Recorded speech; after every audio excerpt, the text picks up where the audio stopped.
Hey, everybody. This is Dr. Lori Shemek. And I'm Omar Cumberbatch. You're listening to This Podcast Burns Fat.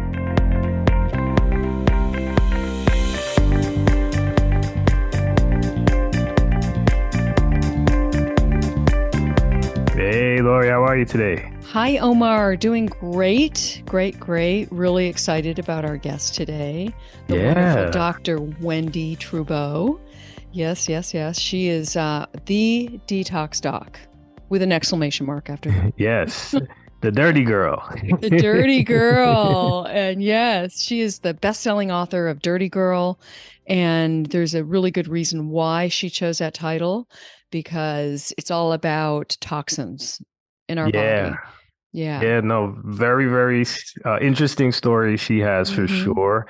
And she just dives into a lot of the things that we know. I mean, there's nobody on who listens to the show who doesn't realize how bad and toxic our environment is, but she really drives it home to make it, it's very daunting, but she does provide us with hope, and she really knows her stuff. So I thought she was fantastic. Yeah, I love her tips too on how to get rid of these things. So I'm excited for everybody to hear her. So here we go, Dr. Wendie Trubow. All right.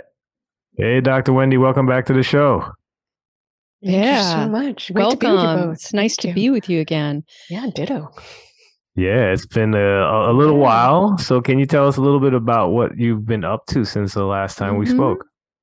Well, we're into world domination. So we've been growing our practice. We launched a wellness center about a month ago. We launched the Dirty Girl brand, which is all about improving detox and optimizing hormone balance.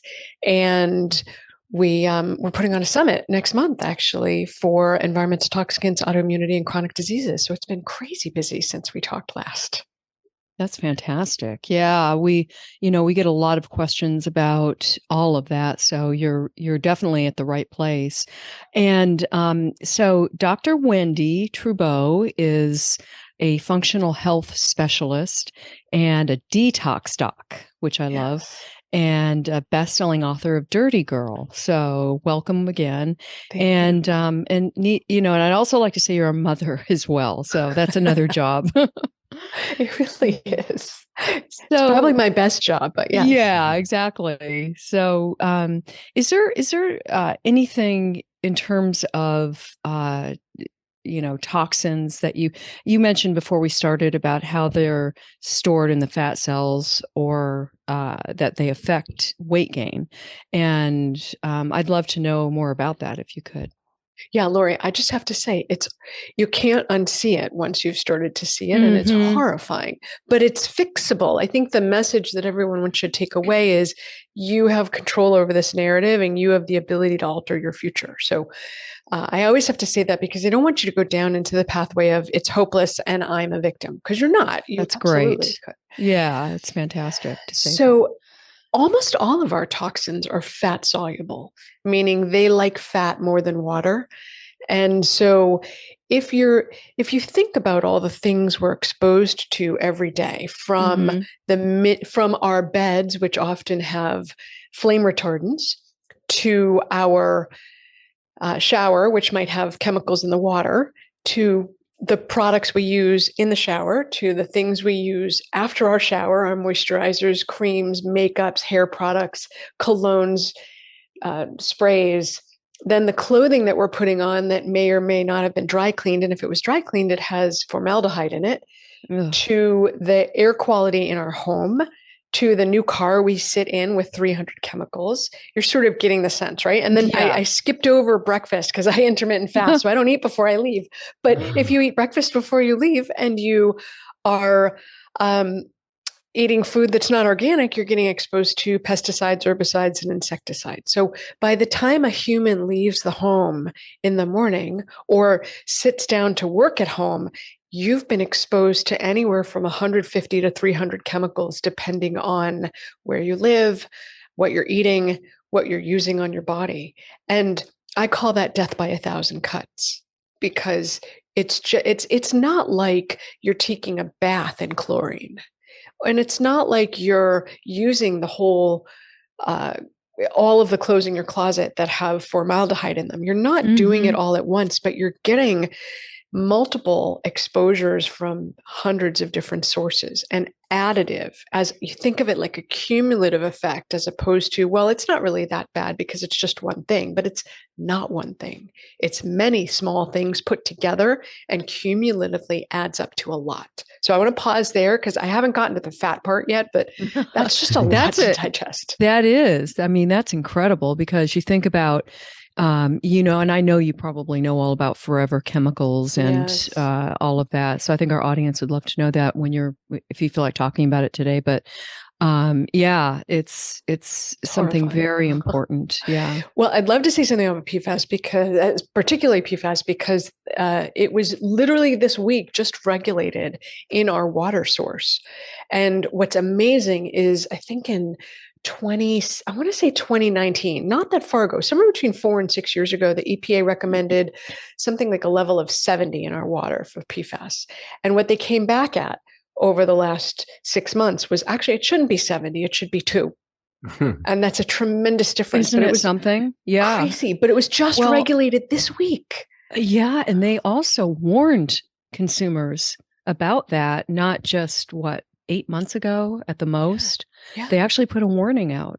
So, I think it's sad, but different areas are trying different ways, from what I know, to mitigate this. But, it's still in our body, no matter what, if you're drinking tap water. Yeah. It is. So our municipalities are responsible for testing and decreasing and preventing us from getting more exposure, which is good. We're getting it from other sources, particularly if we're using nonstick pans, but at least we're not getting it from our water, starting when they start to test and regulate it.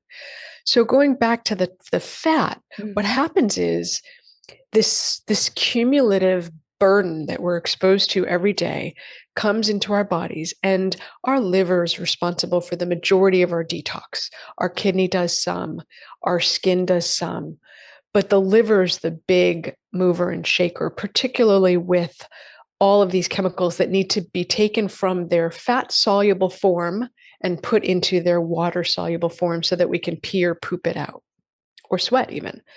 So the liver's amazing. It goes through, the chemicals go through multiple phases in the liver. And unfortunately, between the first and the second phase, it becomes a free radical. And a free radical is inherently inflammatory. So there's a couple of things that happen. A lot of us are pretty fast at phase 1, particularly women. And we're not as fast at phase 2. So when there's a gap, your body recognizes, this is really bad for me. And it puts those chemicals into your fat for storage. Your fat is a safety storage depot, right? Like, this is not good, except it is, because it's keeping you healthy. However, it's also making you heavier than you'd like to be, or we'd like to be, I say. So every day this is happening. Now, and after you take it from phase 1 into phase 2, you bind it, you put it into often your stool in order to poop out, where it's water soluble. If everything goes to plan, you poop it out. However, if you are constipated, or you have dysbiotic bacteria or overactive enzymes, instead of pooping out your bound toxins, what happens is you actually disconnect them from their binders and you recycle them. This is actually happening all the time for women, which is why so many women have estrogen dominance and fibroids and are at risk for estrogen-dependent cancers. So this is happening ongoingly. Now you have this toxic estrogen floating around, or this toxic hormone. Your body says, wait, I already dealt with you, and I'm busy dealing with that other avalanche of toxins I've been exposed to. So let's again go back to the fat and store you. So this keeps happening. And unfortunately, in an ideal world, you would get to that, except you're exposed to so many more things that you can't get back to it. It's like Lucy and her sidekick in I Love Lucy when they were trying to wrap those chocolates. They just couldn't get to them all, and some slipped past. Yeah, that is something else. Yeah. It's kind of scary, and I'm glad that you did bring up the forever chemicals, because when I hear that, I obviously think it's going to be in your body forever. Is that actually the case? Well, it may or may not be in your body forever, depending on the quality of your particular detox, but it's more that it doesn't break down in the environment. So if you get rid of it, but you get exposed to it again, you're going to take it up again and hang on to it. And it's implicated, I think the thing we all worry about the most is cancer, and it's implicated in cancers. So it's more about continually cleaning our system, our environment, our body, our air, our water, and making sure we get the minimum avalanche possible so that our liver is optimized. And if you talk about optimizing the liver, it's never a popular topic because it pushes people's buttons when I say, how do you actually do that? Yeah, Oh, I'm sure. yeah. So Yeah. that being said, how do you actually do that? Well, the first thing I would say is don't give your liver extra work. So think of this, Omar and Laurie. If we go to a party and I walk up to you and I'm like, hey guys, I have a glass of poison for you, and it's going to mess up your liver. It's going to mess up your blood sugar. It actually will make your gut more porous. So you're going to increase your leaky gut. It'll probably disrupt your sleep tonight, and it will throw off your mood, and it might make you feel crappy tomorrow. Would you like a couple of glasses of it? You would literally look at me like I was an evil witch, as rightly so, right? But whenever you pick up a glass of alcohol and drink it, that's what you're doing to yourself. And we've forgotten that alcohol is actually a poison. Mm-hmm. So when you're talking about optimizing your liver, you want to first start by not stressing your liver, which is super unpopular. So nobody wants to get rid of their alcohol, but what I would say is diminish or decrease your alcohol, particularly if you're female. Your ability to process through alcohol isn't as fast or as robust as men's. That's not carte blanche for men to drink, but if you're female, it means you need to drink even less. And then, and wouldn't you say also drinking slower? Yes, is important. Yes, I was just going to say nurse it for longer and dilute it if you can. So instead of having a glass of wine, have a spritzer. Because what you want to do is decrease the sum total of the poison that your liver has to deal with, because when your liver has to deal with alcohol, it's not dealing with that avalanche of toxins you just got exposed to today. The presses stop. Everything is focused on the alcohol because it'll kill you. And that's why weight gain is fat oxidation stops. Yes. As well. Yes. What do you think about, for example, the supplement NAC, N-acetylcysteine I love it. Oh, great. For I liver love health. it. Yeah. That's good. Yeah. I think it's fantastic. I mean, that part of is what goes into optimizing your liver. So your liver produces glutathione, and N-acetylcysteine and alpha lipoic acid are precursors. So increasing the precursors increases the chance that you'll produce the glutathione that will support your body's ability, your liver's ability to detox and remove those toxins so that they don't go in your fat or pull them out of your fat specifically. I think it's fantastic. Yeah, it's a really great chelator. NAC is, one of. Yes. Yeah. So when you go back to optimizing the liver, start by not stressing it. That's one. And that goes also into, to the best of your ability, filter your air and water. I say to the best of your budget, do the best thing your budget can afford. So that's a great way to put it, because so many people can't afford purified water, but they can't afford charcoal purified water. Correct. So do the very best you can within your budget, whatever that looks like. And then NAC and alpha lipoic acid, fantastic. These are all optimizing the liver. Glutathione, liposomal vitamin C, these are also great. And then we look at the things that you're putting in your body. So you want to minimize the non-organic foods to the best of your budget, minimize non-organic foods and maximize organic foods. At least go by the Environmental Working Group Dirty Dozen and Clean 15. The Environmental Working Group puts out a list every year of the top 12 foods that you want to eat organic, and the top 15 foods that if you can't afford to buy organic, it's okay. And so use that as your guidepost. And then increase as much as possible cruciferous vegetables and bitters. Yes. Oh, yeah. Because those are natural. Sulforaphane is a natural source of detoxifying agent. And then bitters help with the digestion.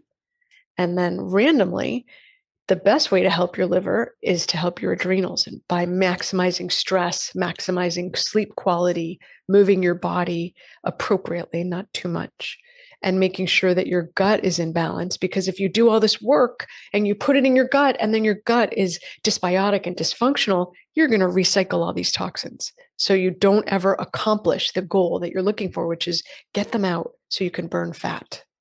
I love it.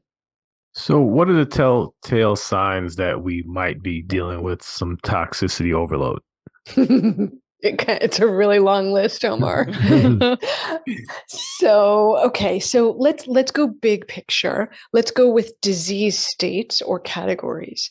If you have cancer, if you have any degenerative disease like multiple sclerosis, Parkinson's disease, Alzheimer's, or any other type of dementia, if you have an autoimmune disease such as celiac or rheumatoid arthritis or Hashimoto's, if you have Crohn's, irritable bowel, asthma, now we're getting into symptoms. If you have metabolic syndrome or cardiovascular disease, if you have hair loss, brain fog, rashes, seasonal allergies, heart palpitations, over or underactive thyroid, whether or not it's autoimmune.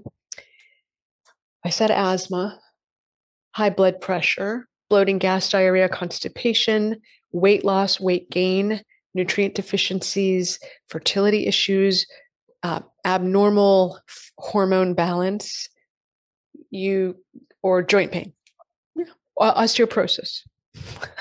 Jeez. I know, right? That sounds like all of the world. I know. I wanted to be sort of flip and say, well, if you're human, you got it. Well, really, if you're living on this earth and you're listening to this, you're living on the earth. Yes. You're exposed to toxins, and you have a high toxic burden. And some people are luckier than others in their genetic makeup and the way their body responds. But yeah, if you have anything, it can ultimately track back to toxins because they're inflammatory and the body shows inflammation in its own personal way. That's some really list. Something. Yeah. Yeah, I'm speechless. I'm like, oh boy. Sorry. So how do you particularly take an individual knowing that chances are very high that they have toxic load? What would you do with them? What would be one of the first things you do? So here's what's kind of random. When people show up in my clinical practice, unless they have dementia or cancer, those are the two exceptions to the rule. Mm-hmm. Unless they have those, I start with actually working on their adrenals, their mineral nutrient status, their hormones, their gut, because those are what I'll call foundational approaches to health. If you start their gut. Their gut, absolutely. And would they have to have symptoms of poor? No, poor gut health symptoms. No, not at all. Okay. But it's so interesting. I have a patient with cancer in my practice. She's very young. She's 31, mm-hmm. and she has invasive breast cancer, which is, we're seeing more and more of it.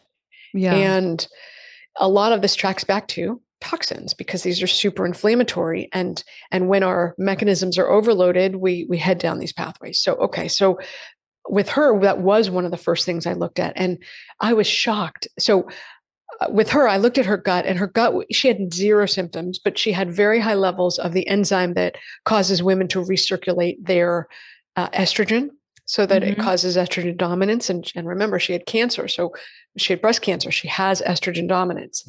And the other thing I was shocked by is that her mercury level, which, because I did do toxins first on her mercury level was 74. Under 8 is the goal. Ideally, under like 3 would be ideal. And her mercury, and she's 31, and she has no mercury fillings. And her level was 74. I know, I was shocked. But, remember, you get half of what your mom had. Yeah. And so she came by it naturally. So we are definitely starting with the gut, even if people don't have symptoms, because if the gut's dysfunctional, it doesn't matter how much I bind this mercury. If your gut's dysfunctional and recycling it, it doesn't matter how, it doesn't matter how effective the detox is if it doesn't leave you. So, Doc, this comes up all the time, and everyone has their approach to healing the gut. What does that mean? What does it look like? Can you describe that a little bit to us? Sure. So you want to look big picture. Is there inflammation? Are there food sensitivities that we want to address? Is the bacteria proper or is it dysbiotic? Do they have a good or bad balance of bacteria? How's their digestion? Do they have any oddballs and weirdos? Those are the bacteria that don't belong there that are potentially pathologic. Do they have an overgrowth of yeast? Do they, is the beta glucuronidase, that enzyme that helps, unfortunately, inappropriately recycle estrogen, is that kicked in? We're looking at the function of the gut so that we can optimize it. Because even if you don't have any symptoms, you still might have overactive, you could have overactive beta glucuronidase, but have zero symptoms of bloating, gas, diarrhea, constipation, reflux, GERD. Right. So we're treating the gut as the foundation. Are you getting enough pre and probiotics and fiber? Because fiber's the cleaning agent of the gut. If you did nothing else from this conversation, get some soluble and insoluble fiber into you every day, because we don't get enough, and it cleans the gut for us. That should be underscored for sure. Yeah. Yes. So, Doc, I'm still just a quick follow up. And you say you're looking at it to find out these things. Are you doing tests, or is there something that what's going on there? Yeah, I'm a test don't guess doc. I love data. So for the minerals, nutrients, hormones, some adrenal work, we're doing blood work. For the adrenal, drilled down adrenal, it's a saliva test. For the gut, it's unfortunately a poop test. Nobody likes to do it, but it is a poop test. It is what it is. Food sensitivities we often do through the blood, and that's like round one, right? You give blood, you spit, you poop, and then you might pee also. If I want to get really drilled in on how your B vitamins are doing, I'll do a test through Genova, which looks at your antioxidant. That's a great, yeah, that's good. Yeah. Great place. Yeah. Yeah. So yeah, I get tons of data, Omar. People are always like, their eyes are spinning, like, whoa, why? Oh my gosh, so then we have to prioritize it. And we prioritize it with gut and minerals and nutrients and adrenal health. And only then, when you get the foundation going, can you go on to the next level, which is the toxins. Yeah, no, makes sense. Makes sense. Yeah. Can you give us a little bit of information on your book, Dirty Girl? I love it. Definitely. Well, I mean, my mess became my message, because I was what I thought was the poster child for healthy living. And we ate organic for many years, and I exercised. And here's the truth. I was a stress ball. I didn't even recognize how much I was a stress ball, but okay. However, in 2019, I really hit the skids and my hair fell out. I had weight gain. I gained 9 pounds pretty much overnight. I returned from a vacation, and after the vacation, I gained 9 pounds. And I had a rash on my face that wouldn't quit. And I really needed to sleuth it out, because of course, if you're human and you gain 9 pounds and your hair falls out, everyone thinks I have a thyroid issue. So of course I tested my thyroid, right? Everyone's like, oh, my thyroid's off, but it wasn't, it was perfect. And then I tested my hormones. I was 48 at the time, and they were perfect. Now I'm really ticked. So then I test my gut, and my gut's almost perfect. And I'm a celiac with long-standing dysfunction, and my gut looked amazing. Now I'm really ticked, because I'm like, okay, guys, what's going on here? And I didn't feel well. And I finally drilled into that when we had gone on vacation in Notre Dame, and when Notre Dame burned, it released 500 tons of lead dust into the air. And the closer you were to the site, the more exposure you got. And guess what? We spent a week there. And that was the vacation I returned from, and then gained 9 pounds. So I got a clear lead exposure. Amazing. Crazy, right? So I did the testing and was 25% higher in my lead body burden. Well, I can't say body burden. In what I was able to show on testing, I was 25% higher. And then I tested my mycotoxins and found that I had 5 strains. Mycotoxins are the toxins that molds put out when you've been exposed, and they're hanging out in your body. Super creepy. And then I was like, well, in for a penny, in for a pound. And I tested the environmental toxins like gasoline fumes and makeup and phthalates and plastics and flame retardants. It's one report. It's a 17-page report. And I had a whole bunch of those too. And I looked at my husband, who is also a functional medicine doctor. And I said to him, I am such a dirty girl. And that's the book we're writing, because I live this life. I do functional medicine and I live it. Like, I walk the talk. That's such a perfect title. Yes. And so I was like, if I've got this, what does everyone else have? So we wrote the book to get the word out, because so many of us are suffering and we don't understand why. And, traditional medicine is amazing for a mechanical issue like surgery or a obstetrical delivery or an emergency care, but it's not really geared to preventing the things that make us suffer. And so the more we can get the word out, the better for people, because you can feel freaking amazing no matter what age you are. So what do you do to get rid of those types of toxins, including the metals and all that stuff that you were exposed to even through that fire? Lots. So I got my initial results in October of 2019, and we're a couple years later now, and I have been removing my metals since then. And just one little note, what you see on testing is the tip of the iceberg. It's always worse. It is always higher than what you see, because if you show up as positive, what you're seeing is just what your body's able to release. There's always a bigger the circulating. Store. Yeah, it's not even circulating, Lori. It's what you've stored but been able to pull out from the provoked test. There's tons more stored. And so I have been working on that through. That's pretty scary, Oh, it's horrifying. It's awful. Because I was like kind of cocky at the beginning. I was like, oh, we'll get rid of this in one round. No, I'm like 8 rounds later, I am still getting rid of it, because so first off, my mom had very high lead levels, and she's still getting rid of her lead levels. She does functional medicine too. And I had mercury fillings for over 40 years. And so that combination of exposure, prenatal exposure and then lifelong exposure, combined with really terrible detox and a stressful lifestyle, it's a really bad combo. So it takes years to get rid of it. So what I do a lot of stuff. So I take, and because I'm hardcore, I'm kind of doing it all at once. So I wake up in the morning and I take binders for the mycotoxins. That's charcoal and clay and chlorella. And I take doesn't the charcoal bind up all the nutrients as well? It does, but not for the chlorella doesn't get bound, and the charcoal doesn't get bound. So I take those separate, together, but separate from everything else. And then like an hour and a half later, I take fiber, which is fiber that binds to all the strains of mycotoxins. The strain is konjac, which is propylmannate fiber. Right. So that binds all the mycotoxins. So I do that, and it also helps with cleaning the gut and helping with mercury excretion along with the chlorella.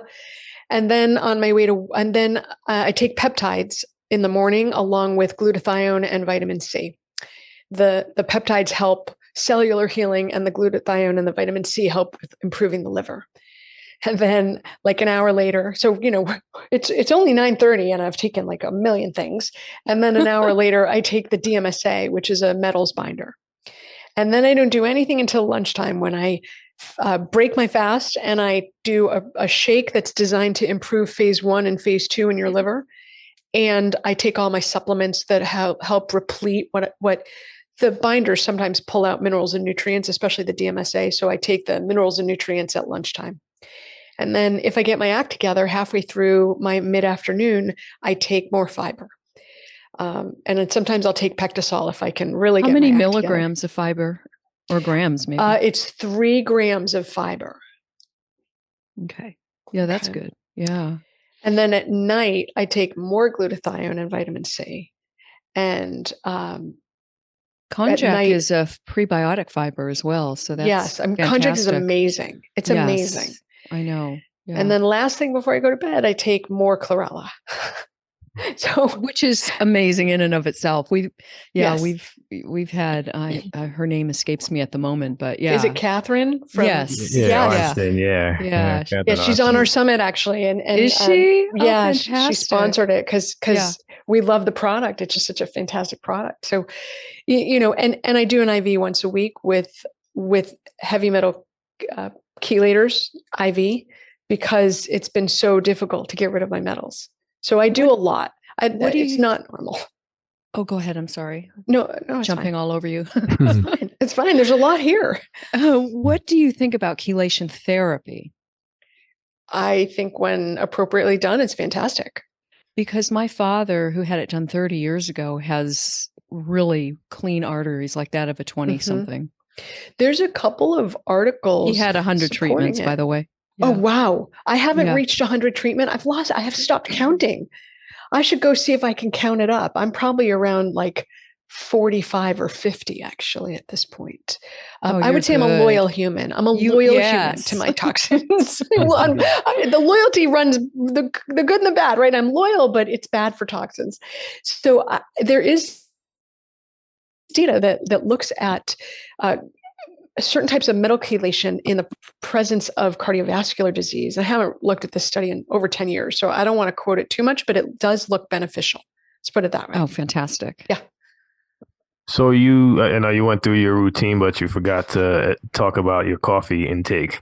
So I don't drink coffee. I knew it. I'm like this normally. You do not want to give me caffeine.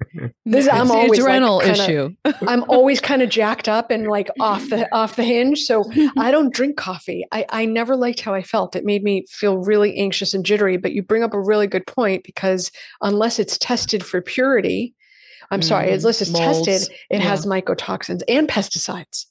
So you really want to make sure your coffee is organic and tested for mycotoxins. The two brands that I know are Purity and Bulletproof. Those are the two I know of. The same. Yeah. It's really important because we have no idea, the amount of toxins in coffee, similar to red wine, red or all wines, actually. California's dirty little secret. Yes. Yeah, there's tons of pesticides in wine. So, and I would highly recommend, coffee and wine are the two things, get it organic. Juice boxes, same issue. Wine is just not fermented juice. So, right. So, when you think about you're giving your kids juice, you're giving them a dose of glyphosate, which messes with their microbiome and throws off the gut bacteria and other toxins and pesticides. So it's pretty nasty. And kills the bacteria, the healthy bacteria. Yeah. The good bacteria. And kills bees too. I'm really into bees. I know. It's just terrible. Yeah. So, well, thank you so much for all this information. It was fantastic. Could you just tell us where we can find you? Sure. So we have an upcoming summit.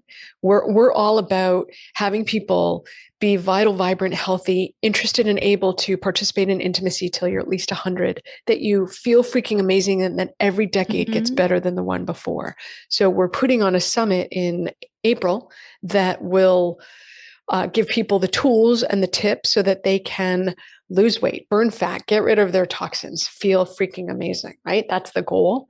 And that's in April. So we'll put the link for that in the show notes. And then on Instagram and Facebook, I'm at Wendie Trubow, MD.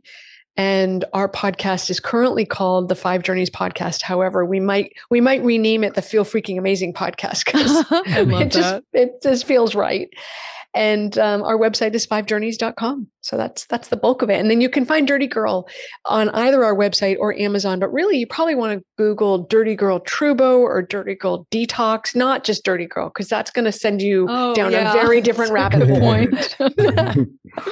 But is there anything else that you'd like to talk about that we didn't bring up today?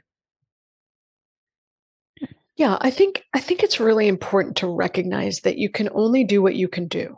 So if you've listened to this, you might be freaking about all the ways that you're not taking care of yourself. And the goal of this podcast is not to do that. The goal is to make you recognize the areas that you have agency and power over the narrative.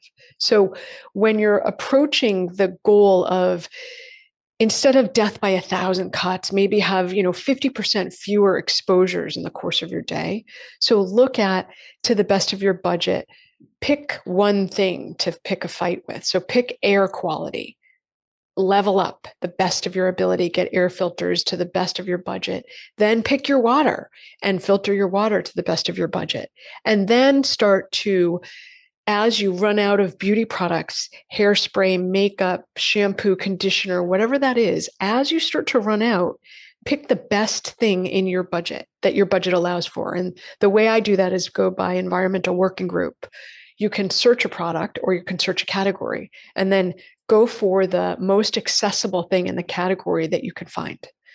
So it's really meant to give you a roadmap to start leveling up. And this is what we do. People can feel free to reach out to us. Like this is how we approach it. And we also have a non-toxic, actually toxin-free guide for a living, which gives you recipes, and we can get you the link for that in the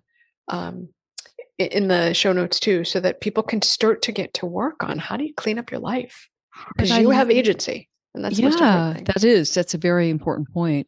And I love that you bring up, just start where you are and do something every day to minimize it. Yeah. Or and have some grace. You're going to screw it up. I screw it up all the time. Have some grace and have a sense of humor about it. Because if you get all stressed, that shuts down your detox. So don't get stressed about the screw-ups.